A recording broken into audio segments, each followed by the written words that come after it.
വർഷത്തെ പെരുന്നാൾ കൂടാത്തൊരു സങ്കടങ്ങളെല്ലാം ഇത്തവണ അങ്ങ് മാറിക്കെട്ടി. കാരണം അത്രയ്ക്ക് അടിപൊളിയായിരുന്നു ഇപ്രാവശ്യത്തെ പെരുന്നാൾ. എൻ്റെ ഇടവകപ്പള്ളിയിലെ പെരുന്നാളിൽ എപ്പോഴും നല്ല തിരക്കുണ്ടായിരിക്കും. അതുപോലെ ഇപ്രാവശ്യം തിരക്കുണ്ടായിരുന്നു. പിന്നെ പ്രദക്ഷിണൊക്കെ കൂടി പള്ളിയുടെ ലൈറ്റും ഭംഗിയൊക്കെ ആസ്വദിച്ചിരുന്നു. അത്യാവശ്യം നല്ല കാശെറിഞ്ഞിട്ടാണ് കേട്ടോ ഓരോ പ്രോഗ്രാംസും നടത്തിയിട്ടുണ്ടായിരുന്നത്.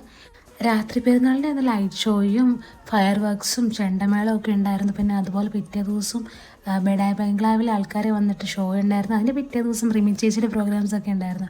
ലൈറ്റ് ഷോ ഒന്നും പറയാനില്ല. അതിൻ്റെ കൂടെ ഫയർ വർക്ക്സും കൂടി ആയപ്പോഴത്തേക്ക് അടിപൊളിയായി, നല്ല രസമുണ്ടായിരുന്നു കാണാൻ.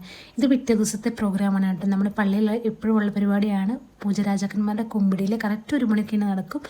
പെരുന്നാളിലെ ലാസ്റ്റ് ഡേ ആയിരുന്നു റിമി ചേച്ചിയുടെ പ്രോഗ്രാം ഉണ്ടായിരുന്നത്. റിമി ചേച്ചി വന്നാൽ പിന്നെ ആരെ പോകണ്ടിരിക്കുക അല്ലേ? She is so energetic. പുള്ളിക്കാരൻ നല്ല വൈബാണ് കേട്ടോ.